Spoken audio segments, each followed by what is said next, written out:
Hi guys, mad for each other నుంచి first elimination జరిగింది.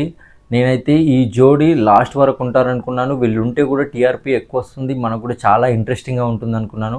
నేనైతే ఈ జోడీ ఫస్ట్ వీక్ ఎలిమినేట్ అయిందంటే షాక్ అయ్యాను. మీరు కూడా షాక్ అవుతారు. ఆ జోడీ ఎవరో చెప్తాను, అంతకన్నా ముందు ఫైనల్ కంటెస్టెంట్స్ ఎవరో చెప్తాను, అలాగే జడ్జెస్ ఎవరు, యాంకర్ ఎవరో చెప్తాను. ఈ వీడియోకి లైక్ కొట్టండి, లైక్ కొట్టడం వల్ల చాలామందికి రీచ్ అవుతుంది. ఇక జడ్జెస్ వచ్చేసి అనిల్ రావిపూడి గారు అండ్ రాధా అండ్ లయ, వీళ్ళు ముగ్గురు జడ్జెస్గా వచ్చారు. అండ్ యాంకర్ వచ్చేసి Sreemukhi. And every week one జోడీ ఎలిమినేట్ అవుతుంది. ప్రైజ్ మనీ వచ్చేసి 50 lakhs అనుకుంటున్నారు. అండ్ 70 ఎపిసోడ్స్ ప్లాన్ చేశారు మొత్తం, ఇవి 70 days. చూద్దాం, మరి అది పెంచవచ్చు కూడా, మరి ఎంతవరకు టెలికాస్ట్ చేస్తారు, ఎన్ని ఎపిసోడ్ అనేది. అండ్ ఇక ఫైనల్ కంటెస్టెంట్స్ వచ్చేసి నటరాజ్ అండ్ నీతు, వీళ్ళొక జోడీ. అండ్ సంధ్య అండ్ విట్రో, వీళ్ళొక జోడీ. నూకరాజ్ అండ్ ఆసియా, వీళ్ళొక జోడీ. అంజలి అండ్ పవన్, వీళ్ళొక జోడీ. సోనియా సిద్ధు, వీళ్ళొక జోడీ. వసంతి పవన్ కళ్యాణ్, వీళ్ళొక జోడీ.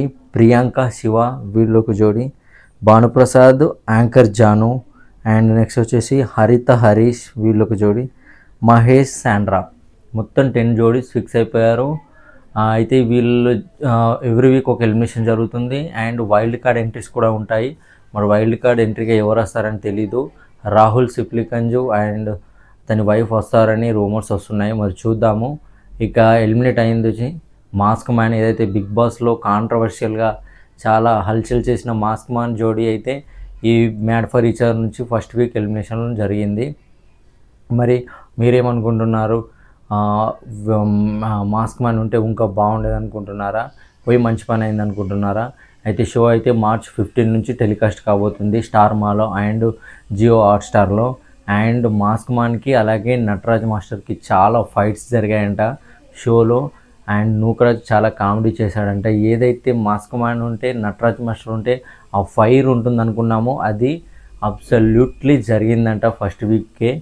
మరి నెక్స్ట్ ఎపిసోడ్స్ ఎలా ఉంటాయో చూద్దాం. Thank you.